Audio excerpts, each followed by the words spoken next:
Testing 1 2 3. Testing 1 2 3. I think we have audio now. I hope we have audio. Welcome to Emergency Management Associates, guys. My name's Ron Tyler. I'm here for all of you tonight. Unfortunately, we had an audio breakdown here, and I am attempting to bring this audio back up to par here. I want to tell you this. We have a lot of information for you tonight. This is Emergency Management Associates. We're coming to you from the Area Command, 392 miles west of Kitty Hawk Beach, North Carolina. I'm still working on getting this audio up to snuff. If you guys just bear with me for just a minute here, we should have the audio back up here where it should be. I'm sorry that at the last minute, as we were trying to start this program, the audio went south on us. We now have audio here for you. Folks, we have a lot of things that we want to talk about. I want to talk about what's going on in Los Angeles. I also want to talk about Mount St. Helens and Mount Rainier. This is very important. I think you all need to see what is going on. First off, Al-Qaeda. Yes, Al-Qaeda over in the Middle East, Iran and Iraq. Al-Qaeda leaders are now calling for American Muslims to wage jihad war against the United States of America, as they call for President Trump and Vance and others to be killed. We must deport all illegal aliens and other terrorist organizations immediately. Okay? That's always been President Trump's ballyhoop. That is also the first on the agenda with Tom Homan, the border czar, and it's also being supported by Kash Patel and Dan Bongino from the FBI. We must do this, guys. We must get these people arrested. And not just that. I have other information for you as well. Let me show you this.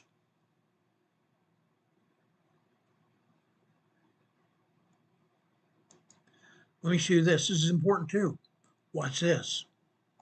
There is a woman, a congresswoman.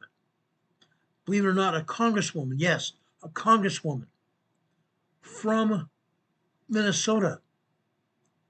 A congresswoman from Minnesota. Guess what?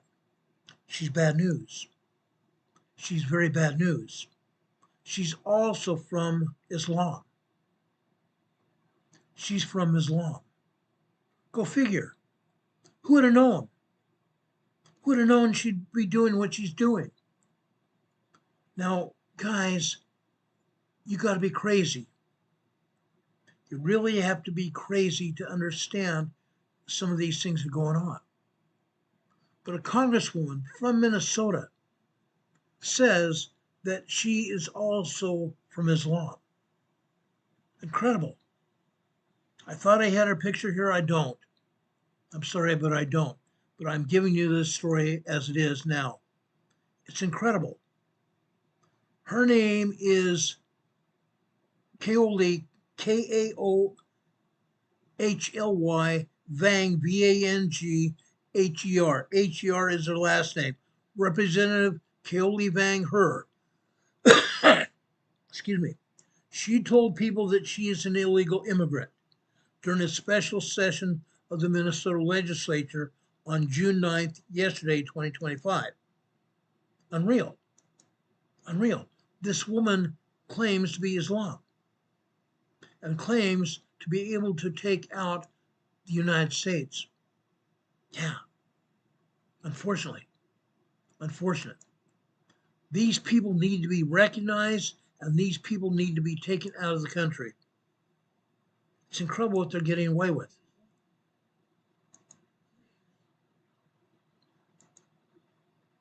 She told a story of how her family fled Vietnam after the war. Using manipulated paperwork, Vang Her explained how her father altered documentation at the U.S. consulate building to bring his family to the United States, saying, "I'm an illegal in this country. My family, my parents are illegally here in this country. Non-citizens are ineligible to vote.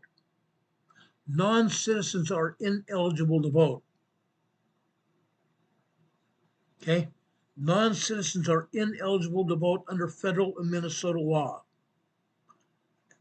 Title 18, U.S. Code 611, and Minnesota statutes as well. She got in. She got in. But now we know what's going on. I believe she's going to be deported. I believe she's going to be deported. Now, she's been here. She's served in the Minnesota House since 2021. She's represented in District 45A, which is St. Paul, Minnesota, which requires her to be a U.S. citizen to hold office under the U.S. Constitution. Again, Article 1, Section 2. This raises questions about her legal status at the time of election or naturalization if it occurred. Now, something else. Guess what? There is a man in the truck going around Los Angeles. A man in a truck going around Los Angeles. Guess what? Bad news. Really bad news. Let me show you the person in the truck. This man right here. He's been driving around the streets of Los Angeles and passing out bionic masks. Yes, bionic masks, guys. Remember this face. You see he's wearing goggles in case that CS or tear gas is deployed. He's wearing goggles so he can still see.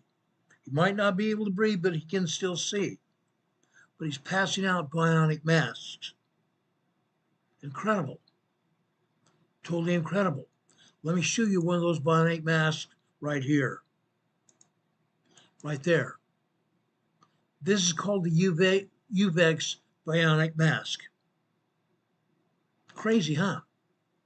Let me show you an up close and what it is. Description of what it is. It's a full-time design, totally protects the head and neck from chemical splashes and flying debris. It's recommended for machinists and also for auto body shops. Lightweight, ratcheting headgear so it can move up and down. It's anti-fog, anti-scratch, polycarbonate face shield. Contoured shape provides excellent visibility. Ultra clear lens. 99.9% UV protection. The rioters now have these in Los Angeles. They've been passed out by that other gentleman. They almost have free reign now in Los Angeles. However, guess what else? I want to tell you this. Director Patel has also been informed what's going on. And Director Patel is not going to brush off lightly with the idea of what's happening. Every one of these people are going to be arrested. Every one of these people are going to be arrested. Okay? This is the message from Kash Patel. Just as we are clear, the FBI needs no man's permission to enforce the Constitution. My responsibility to the American people is not political punchlines. LA is under siege by marauding criminals, and we will restore order and law and order. I'm not asking you, I'm telling you. He's not asking us, he's telling us he's going to restore law and order in Los Angeles. And not to be outdone, guess what else is happening? That man in Los Angeles as other criminals roam the streets. They will be arrested. We have pictures. These people will be arrested. That photo that surfaced of the man behind the wheel of that truck using and delivering, handing out tens of thousands of dollars worth of face shields to rioters in Los Angeles.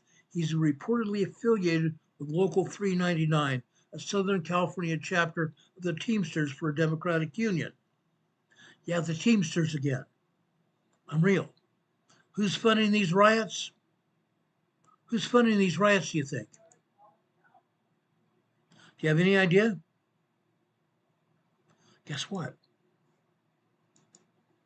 The rioters are brought to you by another communist group called the Communist CCP.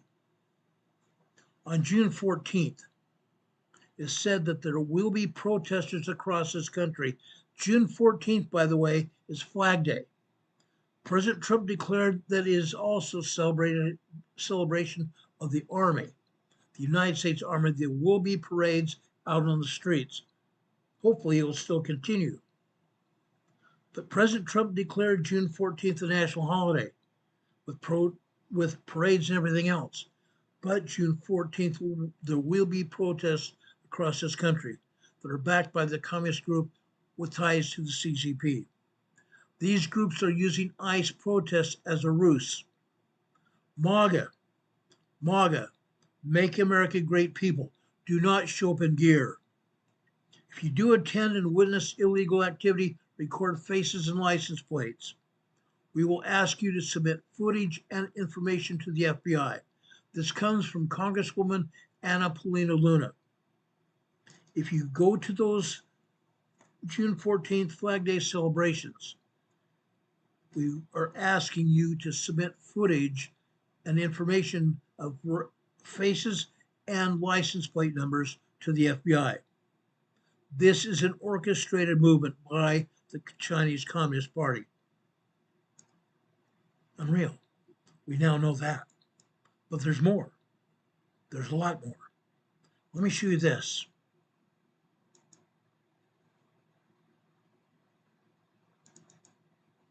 This is a man named Neville Roy Singham.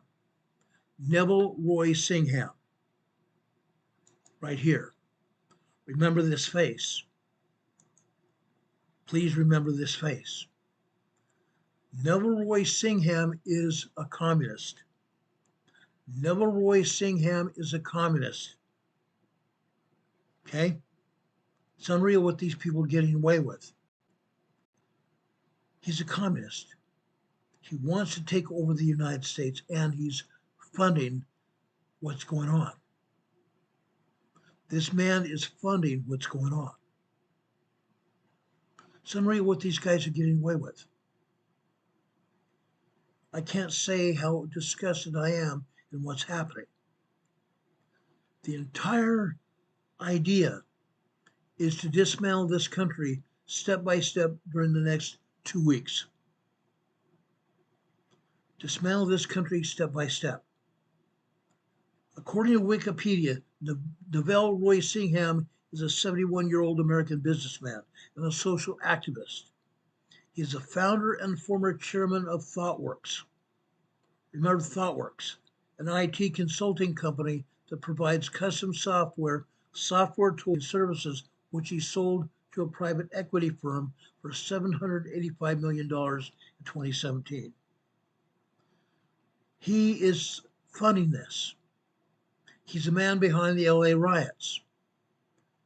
This is your new George Soros. Representative Anna Paulina Luna exposed this man behind the LA riots yesterday afternoon. She has a source as the Data Republican on X. In a video the Congresswoman posted on X, she claims Neville Singham is responsible for funding the LA riots that forced President Trump to call in the National Guard. Specifically, he's funding the riots. Okay? He's actually the one who made his money by pushing Communist China propaganda. He became a millionaire doing it. Congresswoman Luna reported that he's now funding and is the guy behind all the protests, and is also tied to the protest at Columbia State University, pushing all the BS. It's a party for socialism and liberalism, which as a kid, you know as the Communist Party. It's the Communist Party. And this man's doing it. He is using Hispanics. He's using Hispanics, and they're using illegal immigrants. They're trying to hype people up thinking that they care, but they don't care. Roy Singham doesn't care who you are.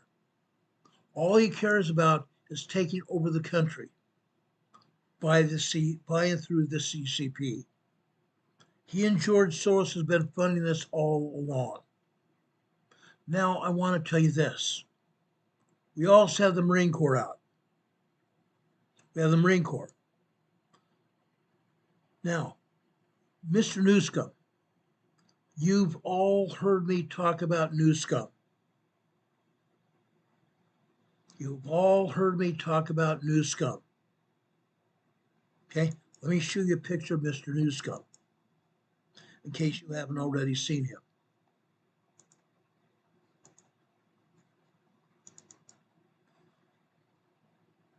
Mr. Gavin Newsom is the governor of California. Okay?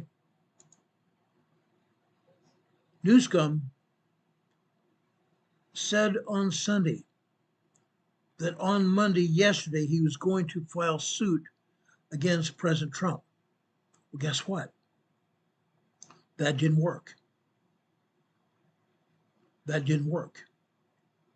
Karen Bass and Newsom said that they are going to file suit against President Trump. It hasn't worked. He said he's filing suit against President Trump for bringing in the National Guard and the Marine troops. But today, a United States federal judge ruled against Gavin Newsom, saying Trump does not have to withdraw the National Guard from Los Angeles. A federal judge has denied the state of California's request to stop Trump from using the California National Guard to keep the peace and keep order during these riots. U.S. District Court Judge Charles Breyer, B-R-E-Y-E-R, is allowing the federal troops to remain in the city. This ruling came in response to Gavin Newsom's lawsuit, which argued that Trump's deployment of 2,000 National Guard troops and 700 Marines to Los Angeles was illegal. The Trump administration defended the deployment, stating it was necessary to protect federal property and federal personnel, including ICE agents, facing violent mob assaults. Trump and his border czar, Tom Homan, have accused Newsom and Los Angeles Mayor Karen Bass of failing to maintain order, with Trump even suggesting that Newsom could be arrested for obstructing federal immigration enforcement. And we told you and showed you a video where Tom Homan, interviewed by Fox News, Fox Family and Friends, or Friends and Family. On that interview, Tom Homan said that he could arrest Newsom. And then Newsom came on the air after that and saying, come on and get me. Come on and get me. It's incredible what's happening, guys. This is really incredible what's going on. But these people say they are untouched and can't be touched at all. It's incredible. Now, as for the National Guard and the Marine Corps, they are on the street. They are actually on the street. They're not going to be taken down. They're not going to be taken down at all. I'm just telling you. They are going to remain there for at least 2 weeks. 2 weeks. Okay? They're on the ground right there. Let me show you this. They're on the ground in New York. They're on the ground in Los Angeles. And guess what? There have been riots breaking out in Washington, Oregon, Texas, New York, Chicago, and Florida. They're not going to be tolerated.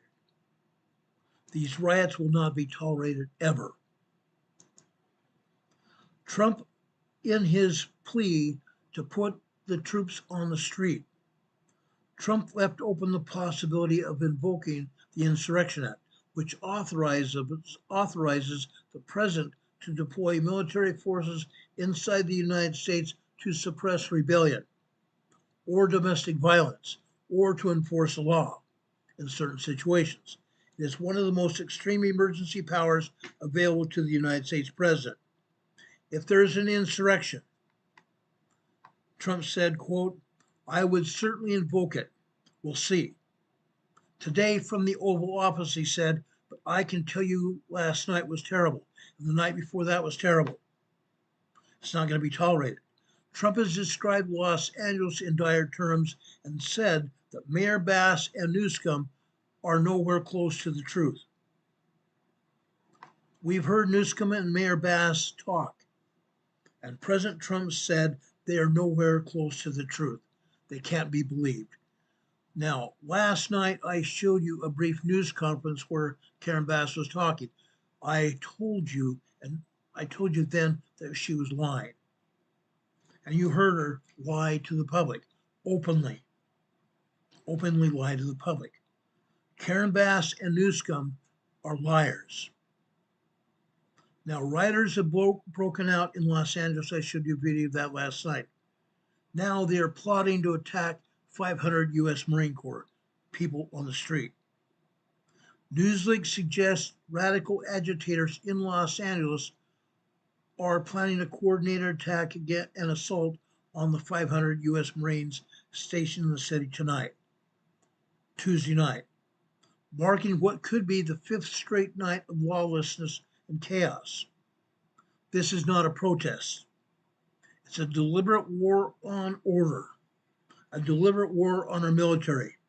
It's a deliberate war on the rule of law. Where's the leadership? Where is the leadership, Karen Bass? Where is the leadership, Governor Newsom? We want to know. Where's the accountability? At no point since I've talked about this, since it first started happening on Friday night, at no point did Newsom or Bass take responsibility for it, but they were egging it on. Democrat-run cities have turned into war zones, including San Antonio, Texas, Dallas, Fort Worth area. If they go after our troops, what won't they do? It's time to stand up and demand law and order be restored immediately. It's time that we stood up and asked for law and order to be restored immediately. Again, Newsom's lawsuit against President Trump flopped on its face in court. The judge upheld President Trump's right to restore order and law and bring the military in to do it. Yes, we have 2,000 National Guard troops from California, and we also have at least 500 military members from the Marine Corps, from Camp Pendleton, and I believe also from 29 Palms out in the desert. And more can be brought in at the drop of a hat. It's incredible what's going on. It won't be tolerated. But again, President Trump's not going to tolerate it, and the FBI is not going to tolerate it either. They're taking pictures, guys. They're taking pictures. There is video and still pictures, photography, literally all over the internet. All over the internet, including the man I showed you here, and also right here. Look at this guy. This guy was a prisoner in jail in Los Angeles. He's wearing an ankle monitor. He's got his face blacked out in white paint, showing you that F-ICE t-shirt. Guess what? He's a wanted prisoner. They have a close-up picture of this man as well, and they will arrest him. They will arrest him. It's a matter of time. They've had pictures of all kinds of people that have done this. It won't be tolerated. It won't be tolerated at all. And something else. There are celebrities also out here. Look at this. Celebrities on the street such as Full House actress Jodie Sweetin, spotted inside Los Angeles ICE riots. At one point in time on a video, she showed her face, partially covered by a bandana. But they know who she is. They will arrest her.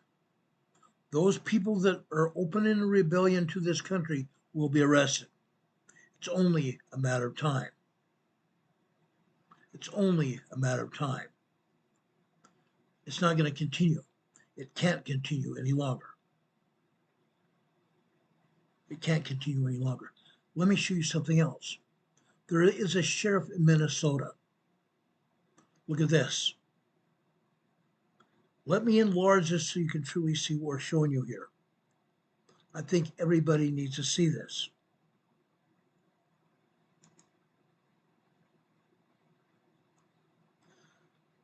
This is Sheriff Darleaf from Berry County, Michigan. Look what he says about what's going on.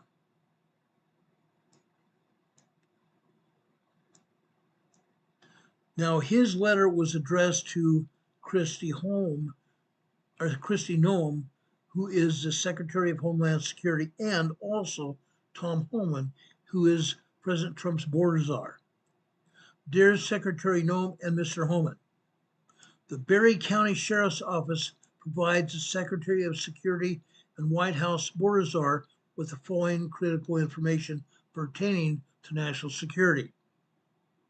Now, we've had some of this information, but now we have it on official letterhead from the Sheriff of Berry County, Michigan. I understand you are currently busy with a communist revolution in Los Angeles. My office has an urgent request related to a Smartmatic and current Dominion employee, Ronald Morales, from communist Venezuela. Ronald Morales, the Venezuelan engineer, made changes to election systems allowing remote access and transmission of ballots to foreign actors before, during, and after the 2020 election. This remains a national security threat. Smartmatic voting systems are used in the largest voting jurisdiction in the country, with 5.8 million registered voters in Los Angeles, California, despite not being certified by the Election Assistance Commission. The voting machines were not certified by the Election Assistance Commission. Ronald Morales has traveled numerous times in both China and Serbia prior to the 2020 election. He conspired and created the ability for foreign actors to access the live ballot images through Listener and VPN, utilizing virtual machines to not leave evidence behind. CEO John Poulos committed perjury before state and government by falsely stating that Venezuela and China had nothing to do with Dominion or smart voting systems. The Berry County Sheriff's Office stands to assist the Department of Homeland Security and Border Czar. Sincerely, Darleaf, Berry County Sheriff. Guess what? Now we have firm evidence as to the validity of the elections in 2020, even though the Democrat idiot President Biden said, "Oh, there's no bad stuff happening. Oh, nothing's happened. Nobody's violated the law." Now we know for a fact what exactly is going on, and we can verify it. Guys, it's unreal what's going on. It's unreal what's going on. Now, over in Compton, LA, Compton, California. Compton is a suburb of Los Angeles. A suburb of Los Angeles. Well, guess what's going on there? Guess what's going on in Compton, if you hadn't already guessed. Let me show you a picture here.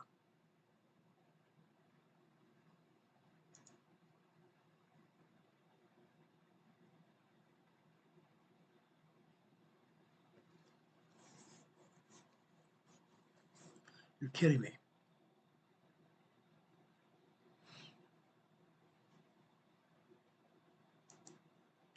I thought I had a picture from Compton, California. Let me give you this information anyway. Okay? Out of Compton, California. Compton's Chicano Street Gang. Compton, California's Chicano Street Gang leaders put out a clip on social media declaring their area of Compton a riot-free zone. The Chicano street gang leaders in Compton, California put out a video clip on social media declaring their area of Compton a riot-free zone. That's all good, isn't it? Well, guess what? There's a lot more. According to multiple reports, the Chicano street gang said that without exception, violators that are trying to turn Compton into a riot zone will be executed on the spot. They said the Compton street gang will execute violators of peace on the street in Compton on the spot. So the street gang is in support of keeping Compton free. Unreal. A street gang in support of no riots in Compton, California. Riots are all over LA, literally. They spread all over the United States in 38 cities across this country. But in Compton, they're not going to allow it. The street gang says he's not going to allow it. Now, I want to talk about Mount Rainier. Now. The information I have for you about Mount Rainier is serious. I want you to realize this is serious information. Please take it as such. Guys, what is going on? Right here in the background is Mount Rainier. In the foreground is Mount St. Helens. Okay? This picture was taken from an airliner coming out of Portland International Airport. I'm going to be talking about both of these volcanoes right now. Before I do that, I would urge you now to subscribe to our channel if you will.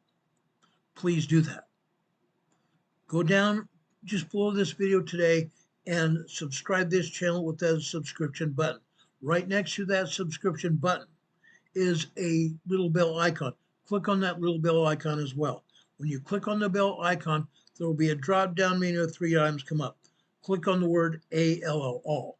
That way you'll get subscribed and notified about when we come on the air. Yes, I came on the air a bit late tonight because we had a computer issue.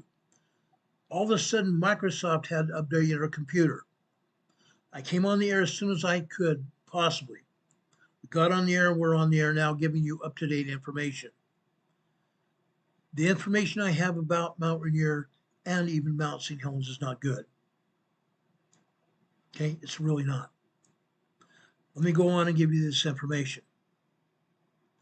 Mount Rainier is definitely a great concern. There's been a great deal of data that's been accumulated as of late, as of the first part of the year. And that data has come from on-the-ground sensors on the ground, satellites in space, and those satellites have been trained to monitor everything from volcanic gas signatures to subtle ground deformation, meaning ground changes on the ground, either uplift of the volcanoes or even subsidence. Subsidence is when the ground goes back down. But Mount St. Helens and Mount Rainier have had nothing but uplift. Okay?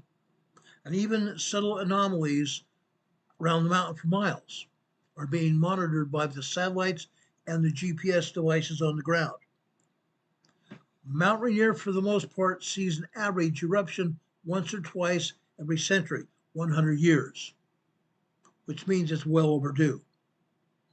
Well overdue. The last eruption was over 200 years ago. Rainier's last magmatic eruption was about 1,000 years ago. A huge eruption then. And in 1700, a sailor out to sea when Cascadia earthquake fault moved said that it was either Mount Rainier or Glacier Peak that was erupting. So it's been at least 300 years and possibly as long as 1,000 years, which means Mount Rainier is due to erupt. Okay? At that point in time, there were subtle signs beneath Ranier slopes. Now, network patterns, seismic network patterns and signals are hinting at increased volcanic activity. And previously unobserved magmatic dynamics beneath the ground. The leave trees blushed, meaning trees without leaves. Dead growth, or the tree itself left just totally blackened in color or laying on the ground. How's that happening? The reason it's happening is because of magmatic gases. SO2, sulfur dioxide, and carbon dioxide, CO2, coming up from the magma beneath the ground. In the past, on videos, we've shown you evidence of that through Google Earth, with the trees lying on the side of the ground of the mountain, as a result of, again, sulfur dioxide and carbon dioxide being emitted from the magma beneath the ground. Now, the gases, the deadly gases there. Deadly CO2 because it can't be smelled. SO2 has a sulfuric smell. Okay? When drones have been launched over the mountain, we're talking about drones now. When drones have been launched over the mountain, there have been many drone malfunctions. When scientists tried to climb the mountain near the summit, rope teams spotted ash dusted on the icefall debris. So we've already had an ashfall, meaning a light eruption of Mount Rainier. We didn't know that, did we? Now the scientific teams have confirmed that there's been ash eruption at Mount Rainier. They spotted ash dusted on the icefall debris, and newly installed barriers along once stable routes have been disturbed by the previous eruptions. Mount Rainier seems silent, but is swelling with power. Mount Rainier is swelling with power. The unfolding story that stretches from the forest floor to the edge of the summit and even beyond. Now, how far does this mystery beneath Mount St. Helens go? What have the satellites and those that have dared to venture close to Rainier truly discovered? What have they uncovered? Remarkable discoveries have been made beneath this American volcano. What does this mean for millions of people living within the shadow of this huge behemoth mountain? There have been subtle ground deformation patterns appearing and disappearing in recent satellite data since January. The state-of-the-art satellites that are in space have advanced beneath the ground penetrating radar technology that has routinely been part of a long hazard assessment program of the volcanoes in the Pacific Northwest. In early 2025, the images they have returned have opened the eyes of the scientists and even others in Washington state. The eruptive volcanic threat in the Cascade Mountains, which, as we said earlier, on an average erupts once or twice every century. Now, it hasn't happened in a very long time. A very magmatic eruption has not happened in at least 2 centuries, maybe longer. But we have had an ash eruption. Ash is on the summit of the mountain. The threat of a magmatic eruption increases by the day. This includes Mount Rainier and Mount St. Helens. Scientists are continually monitoring these mountains for activity. They have mapped segments of the flanks of Mount Rainier. The flanks are the side of the mountain. They have mapped them in astonishingly great resolution. They've seen swelling in the pictures and video that have been taken. Flexing of the mountain.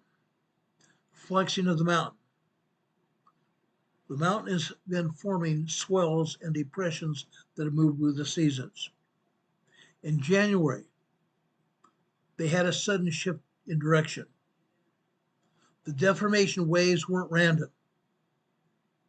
The deformation waves were not random. They were pulsed outward in broad concentric circles. Broad concentric circles. We've talked about this before. One of my friends that I've talked to sporadically over the years, he's told us logic beneath the ground, almost as if it's following a digital logic. At the same time, there have been linear fractures, aligned with other surprising regularities stretching from Mount Rainier's upper glaciers down to the old growth slopes below. Teams from the USGS have scrambled to deploy mobile GPS sensors. They've scrambled to deploy multiple GPS sensors so the satellites could monitor the mountain. But the satellites had already captured a time lapse of terrain shifts never before documented. They have now admitted that there is a noticeable bulge beneath the summit ice. This is raising significant concerns among researchers. Data suggests a deep pulse of magma pressing upwards, inching the rocks and ice skyward. Shortly after climbers ascended to Camp Sherman. Camp Sherman is where one of the seismographs are located. As they safely climbed up to Camp Sherman, they found new cracks along a familiar traverse. New cracks along the traverse area, and crevices, usually straight edges with a hint of fresh ash. So they detected familiar new fractures in the ice with fresh ash on the ground. It sounds like we already have a light eruption of Mount Rainier, doesn't it? Drones have been dispatched to the mountain for close aerial inspection. The drones that have survived, yes, they've sent drones up towards the summit of Mount Rainier, and they have not come back. But the drones that have survived have reported localized heat rising from the fissures. And some of the drones, like I said, have lost contact with the researchers that were operating them. They totally lost contact with the drones, meaning the drones didn't survive. As those drones neared the summit, they lost contact with the researchers below. As the scientists have noticed, the telemetry from the drones had vanished. They became increasingly concerned. Scientists have gone over maps and printouts with a fine-tooth comb, highlighting how the bulge of the mountain seemed to connect directly beneath the ice of the mountain. The bulge of the mountain connects directly beneath the ice, a signal perhaps of changes deep inside the volcano. Those of you who might remember me from 6 years ago, that's how long we've been reporting on Mount Rainier and the other volcanoes. In previous episodes of the program, we told you that we didn't know, we were told that we didn't know what we were talking about. We told you about steam blasts from Mount Rainier and Mount St. Helens. We also showed you video of ice falling down the side of Mount Rainier from the heat inside of the volcano. That heat came from somewhere, didn't it? It came from the magma inside the volcano. And as a result, the ice and snow from the side near the top of the volcano came down the volcano in a lahar. It caused a lahar. Okay? The ice and snow came down the side of the volcano, knocking trees down, knocking limbs, rock, and other debris into the rivers and streams on Mount Rainier. Also, it destroyed several roads that went around Mount Rainier. Okay? It happened. It's happened even at Mount St. Helens. The steam blast even at Mount St. Helens eruption in 1980. USGS people said there were signs felt both new and eerily familiar. By mid-February this year, tremor activity has increased, but not always large enough to be felt on the surface, but distinct enough to register on sensitive instruments across the Cascade Range. Mount Rainier and Mount St. Helens are not the only volcanoes that are registering earthquakes. Okay? These low-frequency quakes, known as volcanic tremors, are typically caused by fluids, often magma, moving beneath the ground. This rhythmic hydraulic motion, again I say hydraulic motion, the magma is pulsing through the ground. This rhythmic hydraulic motion that many people have reported that they felt all around this area was unmistakable. Something was stirring. Something's been stirring at Mount Rainier and Mount St. Helens for some time. Gas monitors began detecting rising levels of sulfur dioxide, SO2, and carbon dioxide, CO2, near the crater rim.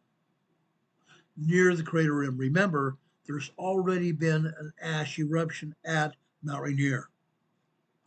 This gas associated with the movement of magma is often one of the earliest indicators of magma rising towards the surface. This pointed to new vents.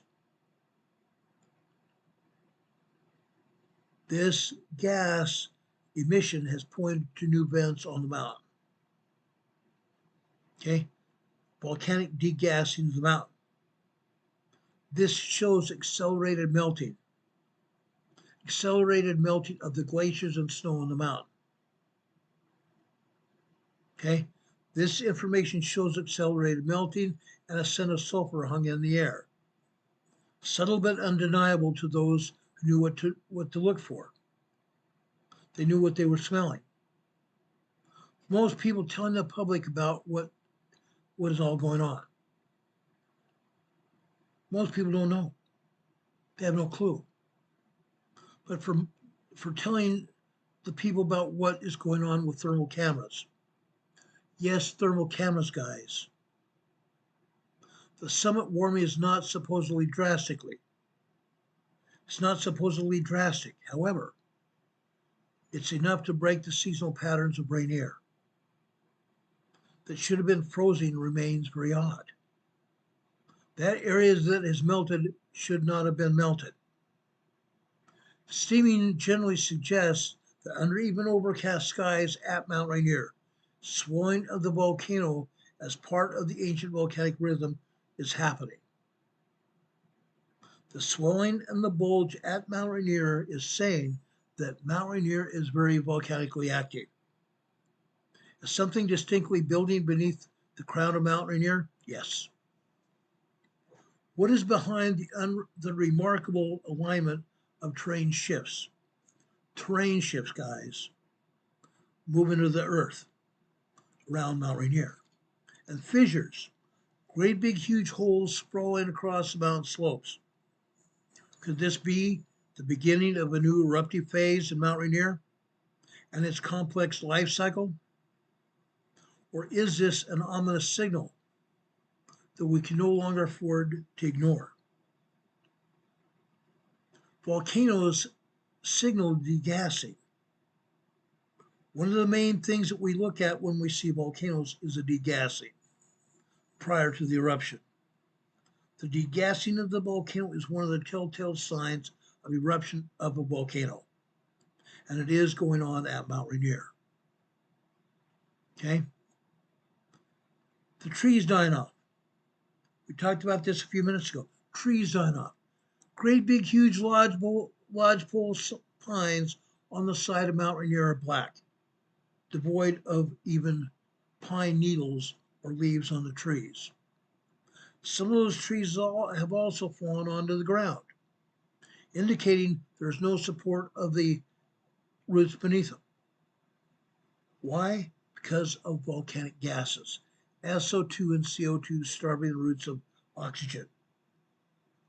That would be the same thing with humans. We weren't there without a gas mask, we wouldn't make it. Okay? We've seen that here on this channel when I've even showed you Google Earth pictures. of trees on the ground. You can find trees on the ground throughout the world near these volcanoes. Okay? All over the wooded flanks of Mount Rainier. And they have this phenomenon has ecologists noticing the changes that are now being confirmed by multispectral satellite images. Trees at tree line. The trees at the tree line began to shift colors weeks ahead of normal. Their pigments changing not due to season but chemical stress, which is consistent with infiltration of volcanic gases, such as, again, sulfur dioxide and CO2. The satellite imaging reveals broad rings where leaf color faded and patchy mosaics traced around the fissures. The fissures are what is leaking the toxic gases. The fissures caused by the mountain expanding. The magma inside the volcano is causing uplift in the volcano, isn't it? It's also causing fissures to open up. Those fissures are also releasing toxic gas. Micro drones that have been set up for plant samples have confirmed what many have suspected all along. Mount Rainier is exhaling, releasing subtle plumes of gas that have stressed the surrounding ecosystem. Aerial spectrometers, planes flying over Mount Rainier, have tracked fugitive dangerous gases and dangerous gas emissions. They're almost imperceptible to most, but obvious to those of us looking for warning signs. Wildlife patterns have also shifted. Trail cams have documented elk and deer walking or running away from the upper slopes. Herds moving quickly and in odd patterns, odd clusters of animals, while rock-dwelling marmots and pikas. We've talked about marmots on Glacier Peak. We've talked about marmots on Mount Rainier and other mountains. I haven't ever talked about pikas, but I found out about pikas today. Let me show you a pika. Let me show you a pika, guys. This is incredible. This is a pika. This is a pika on Mount Rainier. It's a cross between a rat and possibly even a squirrel. It's a pika. A pika is a small rat-like mountain-dwelling mammal, native to Asia and North America, with short limbs and a very round body, or even a coat of fur with no external tail. Become strangely scarce. Rangers have recounted unusual silence on the mountain. Birds falling quiet on select mornings because they have felt the gas and they moved on, contributing to an unsettled feeling among those who worked on the land. Rescue teams have also discovered abandoned burrows and uneaten forage, sign of hurried mammal departure. At night, pressed grass and side trails hinted at nocturnal migrations of animals, hidden from the daylight. Indigenous elders who were there in the area were invited to consult by USGS. They recalled stories of animals leaving before volcanic eruptions, what they called volcanic fire. An old wisdom suddenly relevant in modern day, volcanic fire. Science has provided measurable proof of seismic sensors and satellite data together confirming a striking pulse going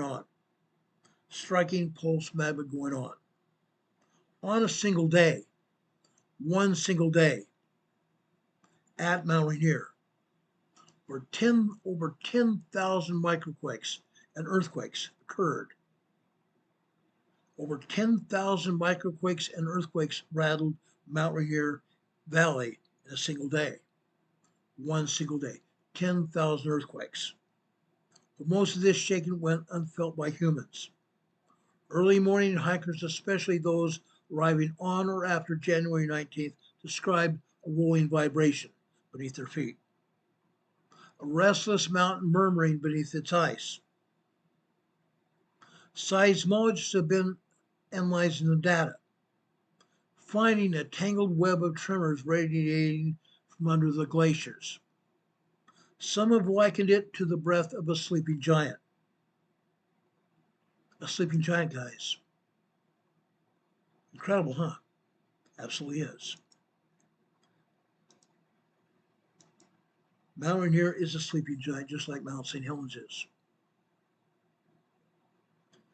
Seismologists have been analyzing this data. They've been finding a tangled web of tremors radiating from underneath the glaciers. Subtle harmonic tremor patterns, known to sometimes precede volcanic movement.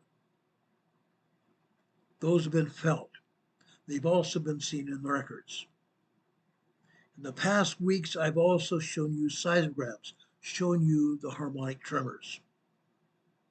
In meeting rooms from Seattle to Tacoma, experts have debated if this seismic swarm signaled shallow magma movement, excessive gas release, or a new process at play within Mount Rainier's deep structure. After shallow borehole sensors that were put on Mount Rainier deep within the mountain, those borehole sensors picked up localized pressure spikes. Briefly. Scientists also recorded changes in groundwater chemistry. Groundwater chemistry, guys. Groundwater chemistry downstream from the mountain. What does this mean? That means it's very dangerous. Used to be that you used to be able to drink groundwater from the rivers or streams on around any mountain or any area. Now it's not. Those streams contain volcanic chemicals. Now what they found especially elevated is bothersome. Chloride and sulfate gas concentrations can signal hydrothermic fluid migration. Chloride and sulfate gas. Those concentrations can signal hydrothermic fluid migration, meaning magma. This is a process typically hidden unless the subsurface plumbing begins to shift. The subsurface plumbing around these mountains has shifted. Park staff at Mount Rainier have begun rotating emergency drills for visitor centers.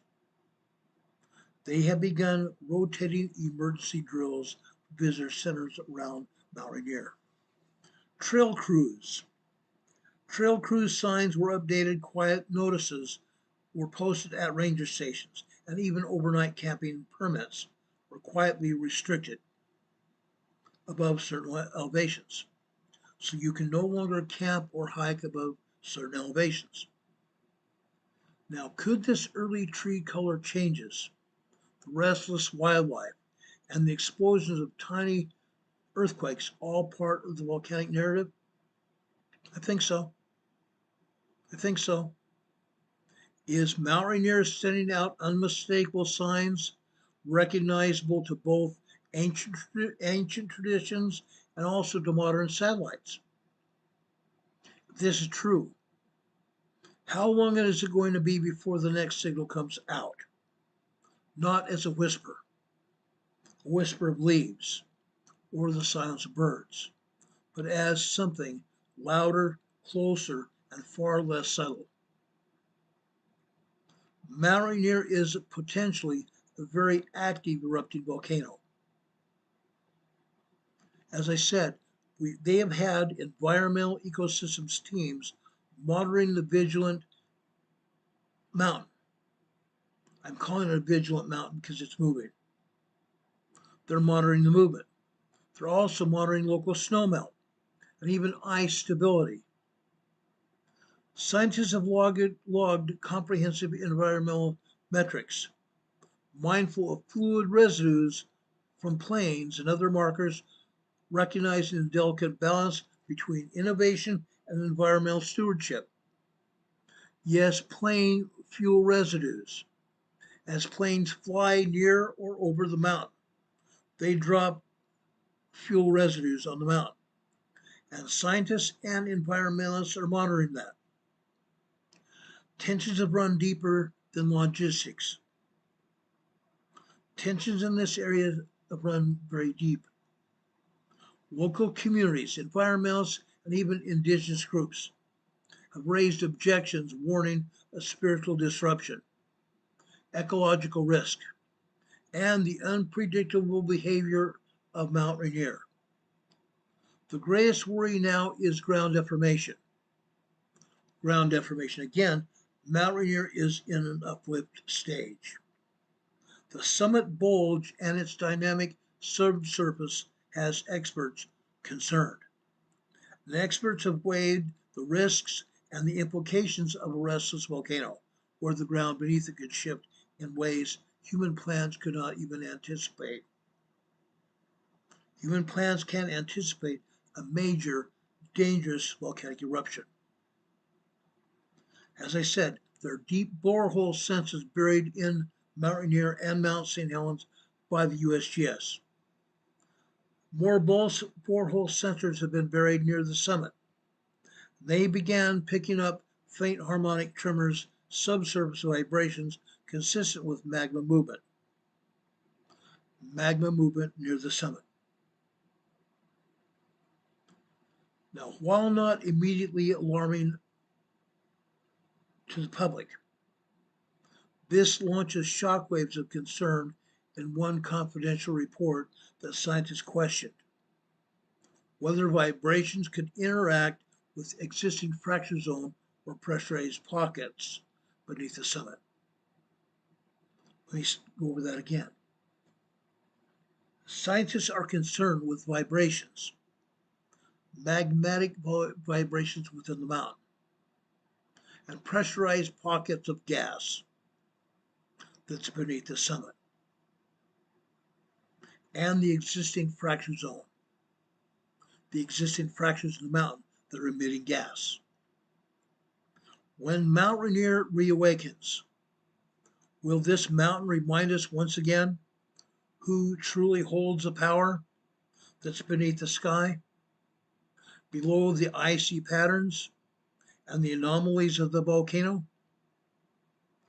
Perhaps the most profound images came from satellites equipped with ground-penetrating radar and even gravity sensors. Yes, gravity sensors.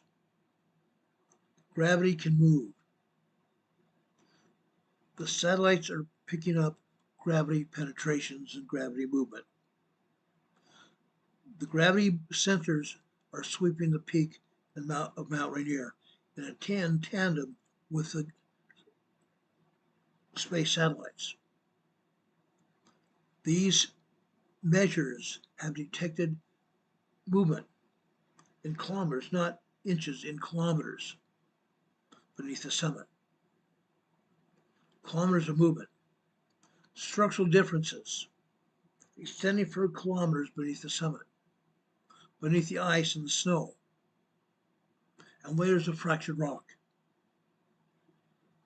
Satellite sensors have detected reverberations in the mountains, inside the interior of the mountain, suggestive of moving fluids, migrating gases, and occasional minor rockfalls deep within the area below the summit. Sensors have outlined a possible large cavern system in places.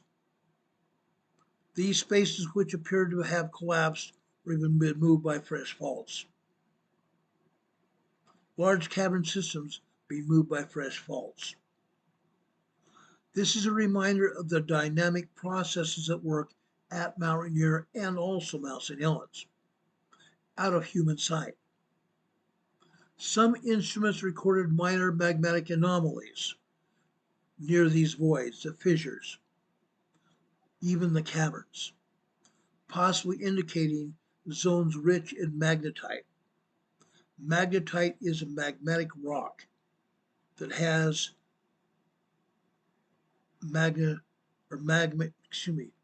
has magnet qualities.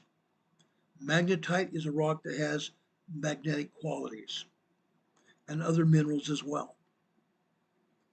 All these minerals are associated with ancient eruptive activity.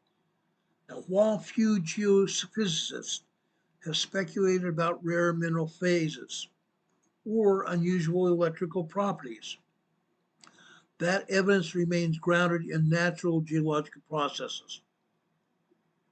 This evidence remains grounded in natural geological processes, guys. Geological processes within the mountain. We need to pay attention. We need to really start paying attention to what's going on here. This is deeply concerning. It should be deeply concerning to everybody that watches this program.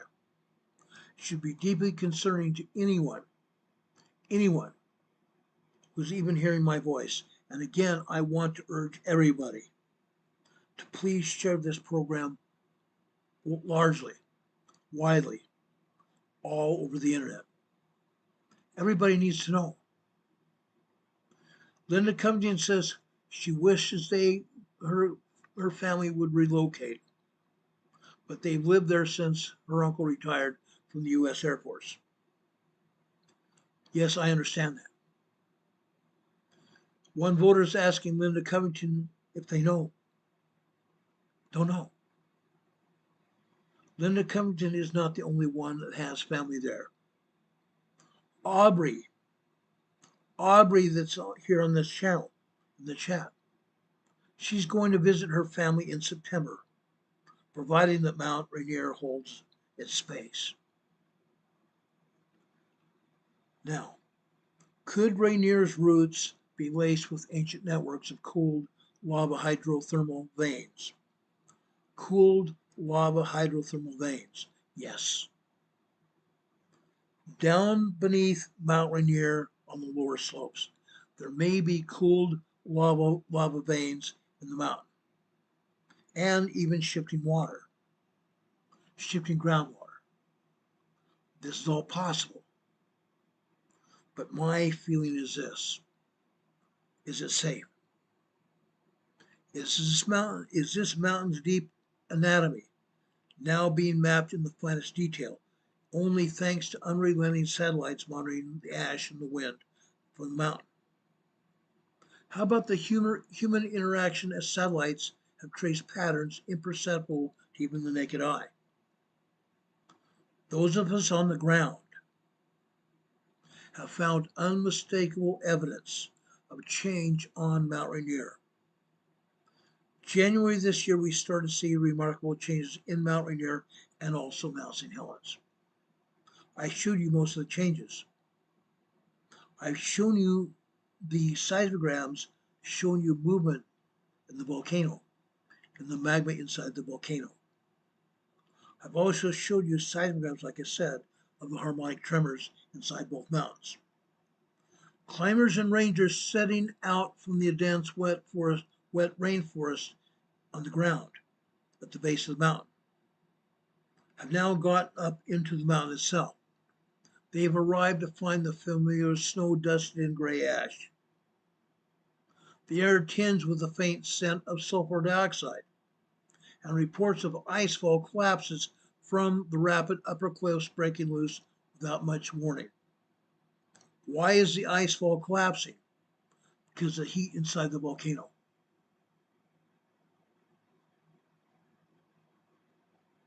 Arlo, I'm going to answer your question in just a minute. These ice collapses echoing down the valleys, they're as a result of magma inside the mountain, warming the mountain. Ascent routes from the climbers, ascent routes that the climbers have been using have been stopped. At a certain elevation, climbers have been stopped from going any further. Okay? Now, while these teams have stopped at Camp 2, they've also observed slushy flows coming down the mountain, laced with ash, moving through formerly stable crevices. Park medics, Mount Rainier Park medics have linked or treated hikers for respiratory complaints. Sulfur dioxide overcoming the hikers, and eye irritation from the sulfur dioxide. Water sources have been checked, and sometimes with teams that are being very wary of possible water contamination from the sudden influx of volcanic residue. Wildlife staff has watched 3 different GPS devices on mountain goats. Wildlife staff have been monitoring mountain goats on Mount Rainier. Those mountain goats have showed unexpected movements of the animals wandering far above the typical ranges. At ranger stations, seismometers have flickered with continuous signals registering the ongoing microquakes and earthquake swarms. One evening, like I said before, over 10,000 earthquakes were recorded in one evening, one day. One day. Almost all of them had been recorded in just one day. The USGS issued advisories urging all but essential personnel to avoid the upper slopes of the volcano. Search and rescue teams have sought out missing drones and even data loggers around the world. Remote cameras and news feeds showed Mount Rainier's upper clouds. Mount Rainier's upper clouds shimmering with subtle changes. Shimmering with subtle changes. What is that? The sudden changes, folks, are the ash, or I should say is the ash, that erupted from Mount Rainier. The summit banded in stripes. The summit's banded in stripes of uncertain gray and white from the ash. Some social media was always quick to amplify local drama, filled with stories of boots splitting fresh ash cracks. Boots. Humans up on the ash cracks. No, that's impossible because the Forest Service is no longer allowing anybody up there. But flocks of birds flying away from the mountain. Flocks of birds flying away out of season. And even trail closures popping up with little notice. Satellite thermal data readings. Satellite thermal data readings indicate rising magma. Rising magma. Even rising vent temperatures. That is enough to say to accelerate that is enough evidence to say that there is accelerated snowmelt and that poses challenges for communities below the mountain. Why? Yes, there are communities below the mountain, and they will receive the snowmelt in the rivers with ash in it. Ash has an acidic base. That means the water is polluted. Is Mount Rainier warning of an awakening in the near future? Or are all these things that we've talked about merely the signatures of a restless but not erupting behemoth for locals and scientists alike? The question that I've been asking, that people have been asking of me, I'm continually asking this. When will the mountain erupt? When will Mount Rainier write its next chapter? That's a big question.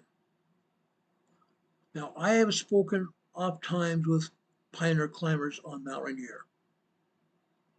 I used to speak with a lady named Kat, lived on the side of Mount Rainier.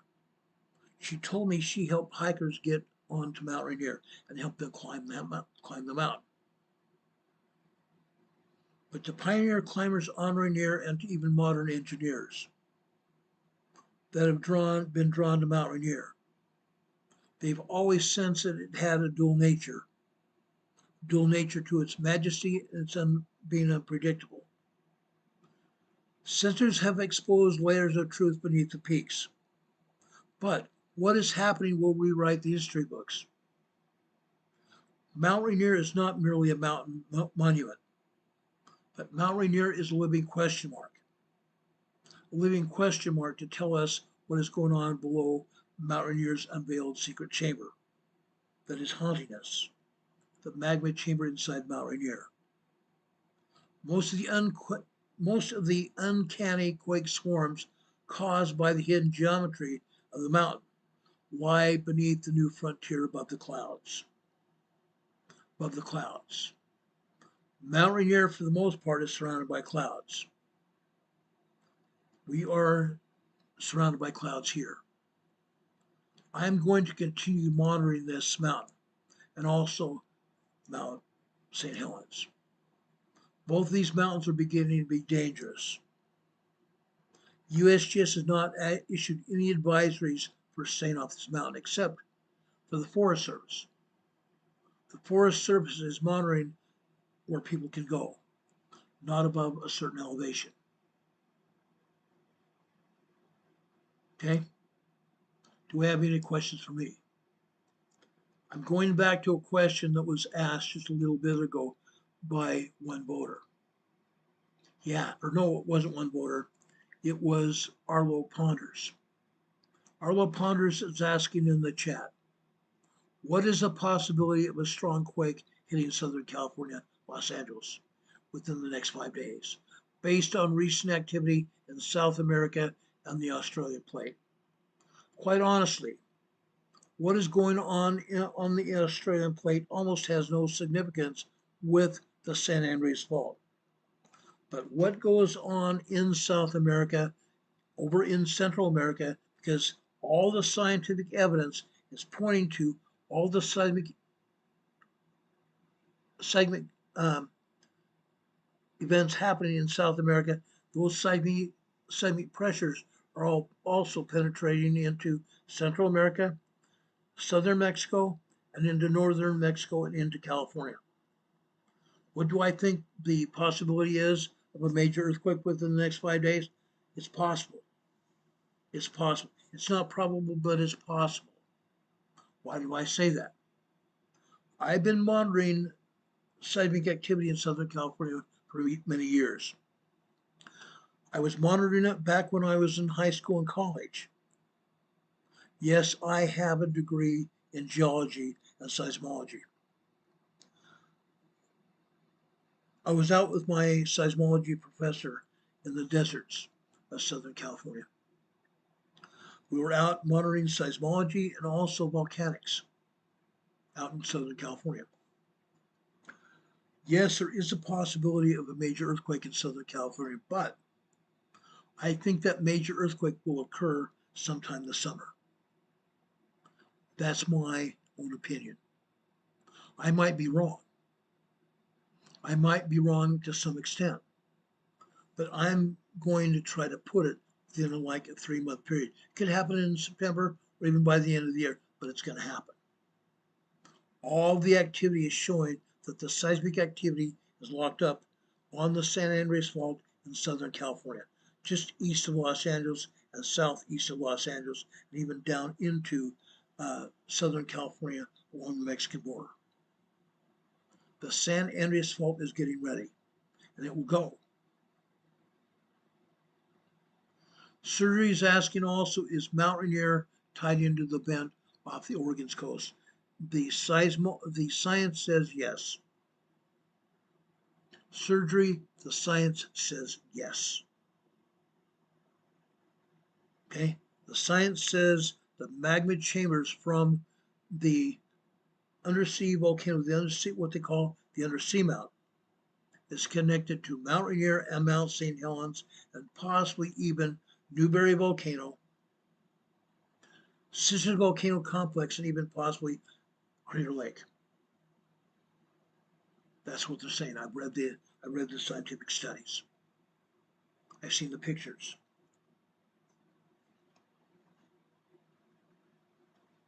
I've seen the pictures. Sauerkraut here. Thank you for being here, Sauerkraut. We appreciate you being here.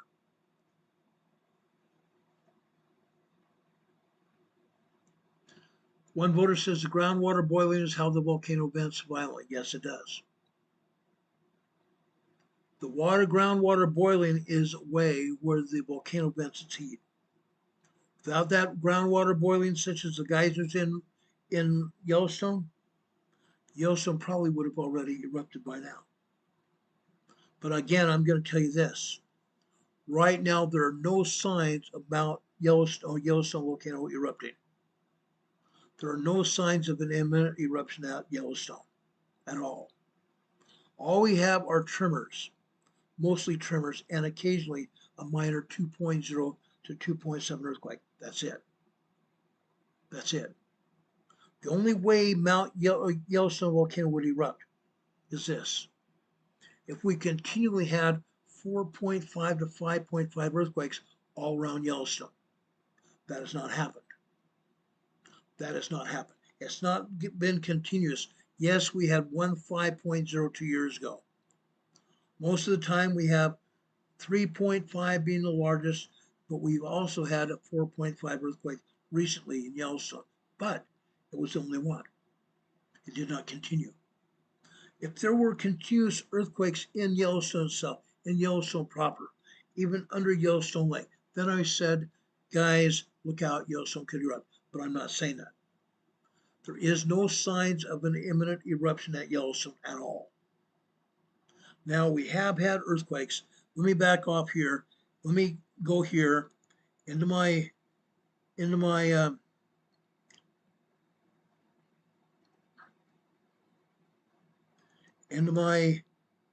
roster of pictures and other events happening here.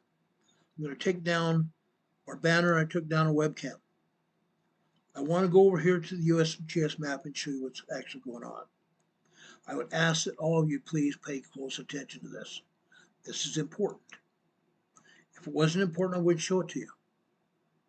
This is important. Okay? Let's go over here to Idaho. Right up here in Idaho. That's Salt Lake City. That's central Utah there. Over here in Idaho, right here. This is south central Idaho. Southern Idaho is down here. This is south central Idaho. Okay? This is over here at Stanley, Idaho. Let me zoom in here. To the west of here, we have Challis, Idaho. To the west of here, we have Challis, Idaho over here. Challis, Idaho, guys, is way over here. Challis, Idaho is 54 miles east of Stanley. Challis, Idaho here is over 54 miles from Stanley, Idaho. Challis, Idaho is the western side of the Yellowstone magma chamber. Challis, Idaho is the western side of the Yellowstone magma chamber. Let's go back here to Stanley, Idaho. This is a 2.8 earthquake here. There have been swarms of earthquakes here. They're still hitting. This is a 2.8 minor earthquake. This is a 2.1. And this is a 2.0. We've had 4.5s up to 4.8 earthquakes here at Stanley, Idaho in the past few weeks. Now, this is not anywhere near the magma chamber of Yellowstone. Nowhere near it. Yes, the magma chamber could be pushing on the Rocky Mountains, putting pressure on the faults over here at Stanley, Idaho. Yes, there are earthquake faults here in Stanley, Idaho. There are earthquake faults here in Stanley, Idaho. Now, with that said, what is happening with Stanley, Idaho has no direct connection to Yellowstone volcano at all. One voter says he was watching a streamer in LA who got off at Union Station train station in the tunnel. Everyone around him was commenting that it smelled like rotten eggs so badly they were gagging. Let me explain that. Why would that happen? There are magma chambers beneath the ground. There are magma chambers beneath the ground that are leading to volcanoes east of Los Angeles. There are volcanoes east of Los Angeles. There are volcanoes east of San Diego. That is why they were smelling sulfur dioxide. It was light, but it was still there. It was a very dangerous smell. They would have evacuated the train station. It was light sulfur dioxide. Okay? Light sulfur dioxide. But guys, it can happen. It can happen. Let me back out of Idaho here. Let's go back down here to Los Angeles. There are magma chambers coming from a deep-seated plume in the crust of the earth. Way down here in the South Pacific, down here. In the crust of the earth down here, there's a magma plume coming up from the center of the earth. The magma plume here is sending magma to all the volcanoes around the world. Sending magma to all the volcanoes around the world. With that said, let's go back up here to LA. Let's go back up here into Los Angeles.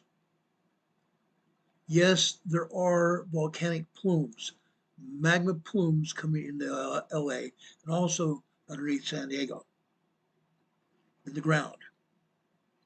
There are magma channels down here coming out of the Pacific Ocean, supplying volcanoes to the east with lava. We've talked about this before on this program. There is a volcano east of Los Angeles.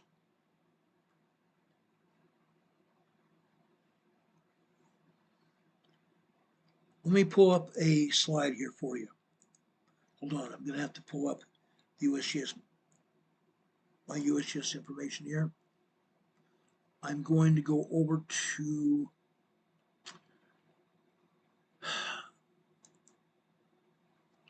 USGS has a site called the Lassen Volcanic Center.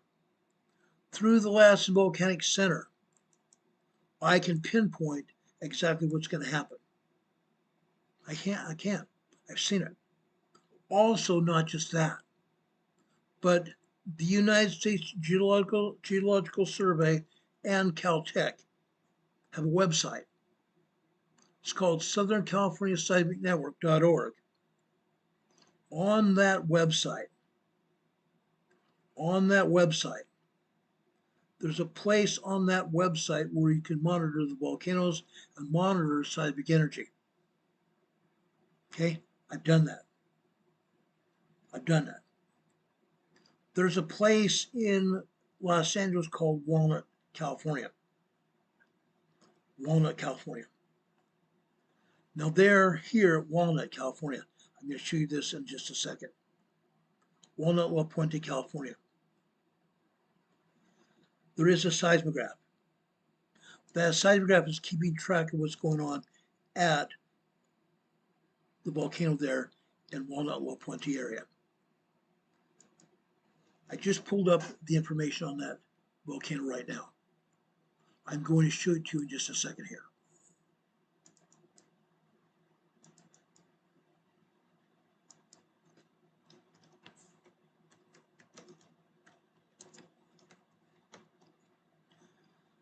On this same site, and also the Lassen Volcanic Observatory, I pulled up seismographs showing what's going on at the volcanoes.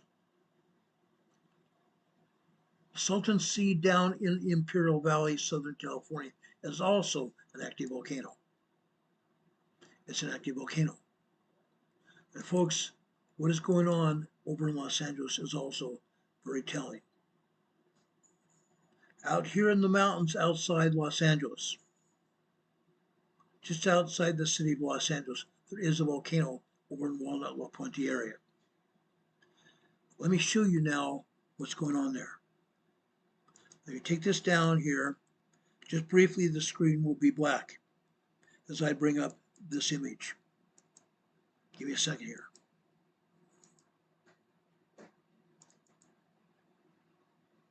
This is important information right here. This is the volcanic activity that's happening at Walnut Puente, California. This is caused by magma beneath the surface. These earthquake signatures are at least 3.0, 3.5, 4.0 in magnitude. These are earthquakes that are happening right now, today, in Walnut Puente, California. Look at this. Look at the top and the bottom of these signatures. The agency cut off the top and the bottom of these signatures. Why? Because they do not want us to know how strong these earthquakes are. They are at least 3.0 to 4.0 in magnitude, possibly even as high as a 4.5 earthquake. This is magma down beneath the surface. This is down beneath the surface, guys, at the volcano just outside Los Angeles. You can see for yourself what's going on. I've been showing this same seismogram on weekly shows here. I want everybody to understand what's going on. Now, Wages World, which is also here on YouTube, it's run by a friend of mine named Mark Wages. Wages World is on the air warning of a global grid down situation that could go down. There's been a solar flare from the sun. Apparently, there's been a massive solar flare from the sun. Guys, that solar flare can be very deadly. That solar flare released plasma radiation from the sun. That plasma radiation can cause earthquakes here on the Earth as it heats up the plates and heats up the faults, causing the plates and the faults to more freely move. But that plasma radiation can also knock satellites out of the air, out of space. It can also affect radio communications and also could burn out our grid. It could burn out our electrical grid here on this Earth. I'm telling you guys, this is serious. If Mark Wages put it up as that very thing, it's serious. Okay? Now, just below this video that you're seeing here today, in the program description, you can scroll down through our program description and you can pull up a video of Mark Wages' program, Wages World. You can pull it up. Now, let me do this.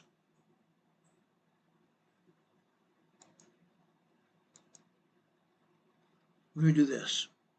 Let me take this down here. Let's put up our webcam and also our EMA banner here.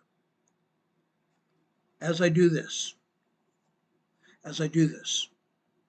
I want you also to understand what I am doing. I'm going to go into the upper part of our program description. I'm going to copy and paste the information into the program description. That way you can have it. I want you to have what we have. I want you to see what I can see.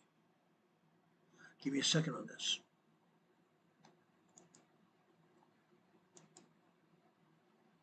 I'm doing this on the fly, literally.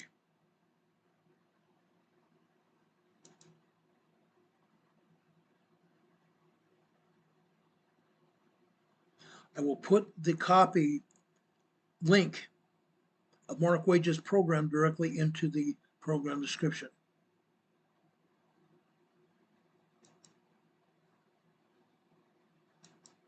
Okay, under it, you can scroll down through our program description and it will say Wages World YouTube channel. Right beneath that is the link to his present program today. He's on the air. And after we get off, I will join Mark Wages on his program. We'll be monitoring his program as well. But I wanted you to have that. It's posted in the top of our program description. Scroll down to see Wages World, and directly beneath that, you'll see the link to his program. Let me also put it in the chat so you can have it here. There. This is the link to Mark Wages' program here. I just put it in the chat.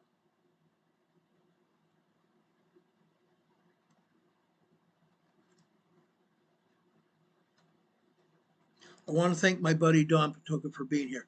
Don is a very dear friend of mine. He's had his medical issues, and sometimes his medical issues mean that he can't always be here on our programs, or he comes in late. Don Patoka's here, and I love the man. He's a great man. He's a really great man. All of our mods here are wonderful people. I appreciate them a lot. Linda Covington says Mark Wages does not do bait clicks like some channels do. Mark Wages tells the truth, and I'm going to echo that opinion as well. Mark Wages tells the truth. If he says that there is a solar flare, some plasma radiation reaching out from the sun that's going to hit the earth, that there could be a grid down situation go down, it's possible. He doesn't say that. He doesn't say that. I've never heard him say that before until now. Sauerkraut, I hope you have a good night. Thank you for being here. He says he has to go to bed. He has to get up at 2:53 a.m. Have a good night, my friend. God bless. God bless you for being here. You guys have any questions for me? I'm happy to take any questions that you might have.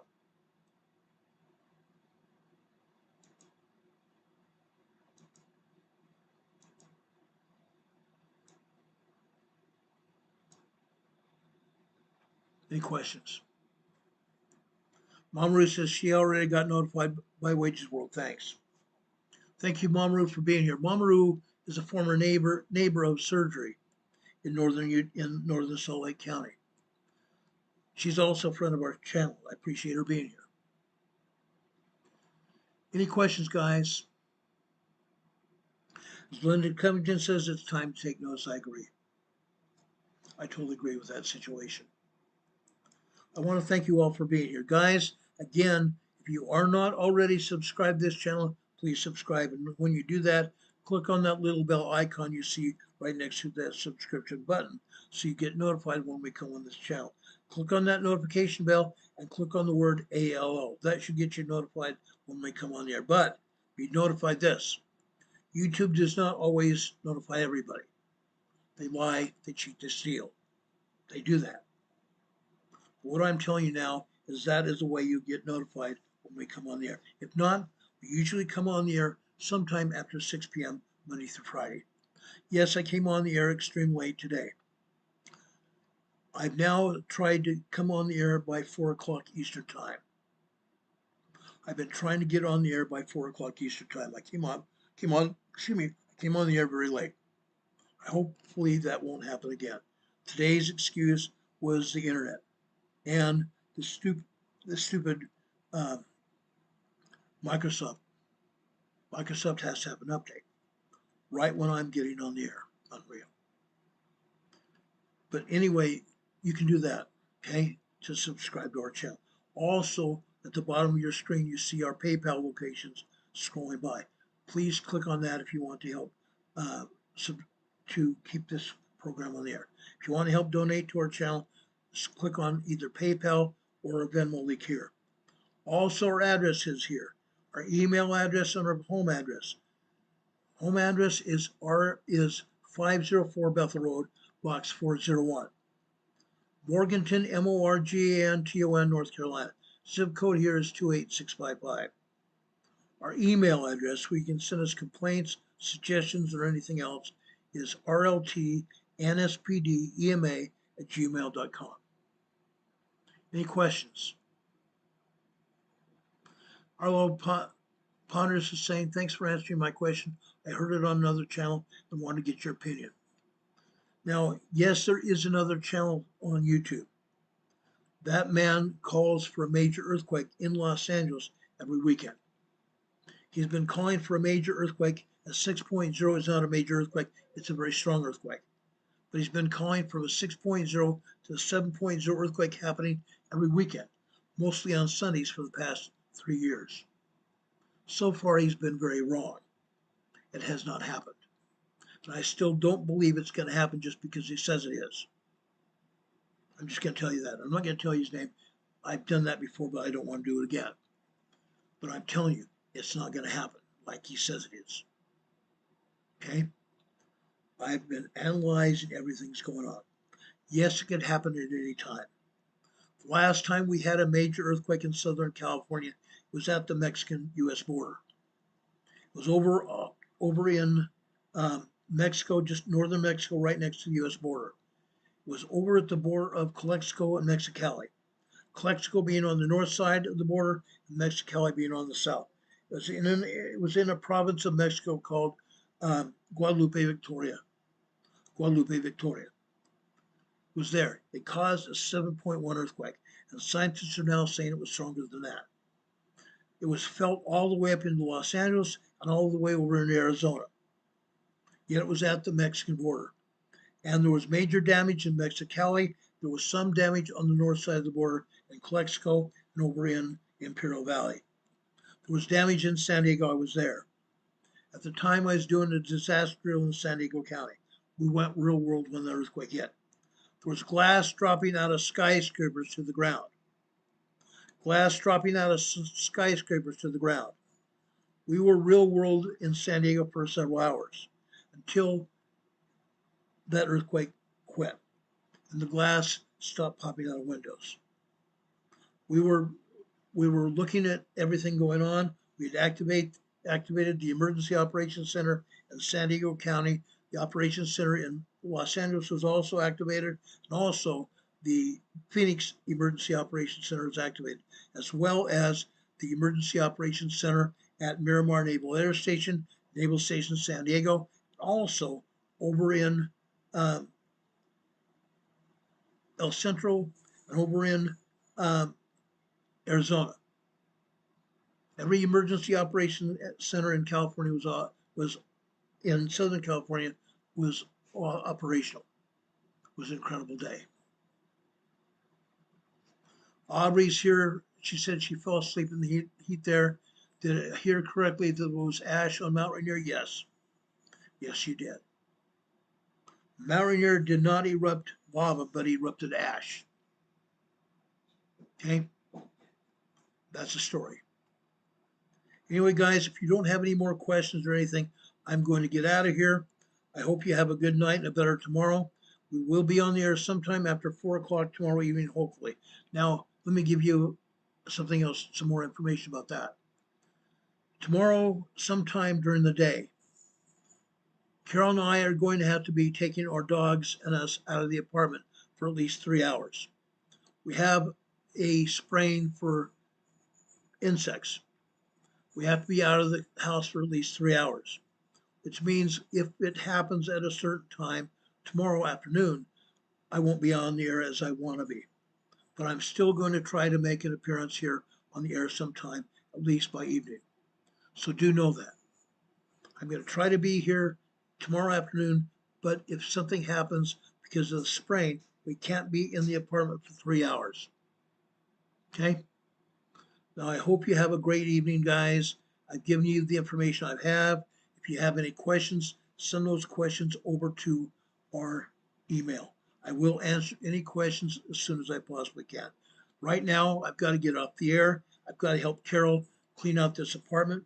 We have to take all our food off the shelves, I guess put it on our one table, and we have to put a tablecloth over the top of that to protect the food from insect spray.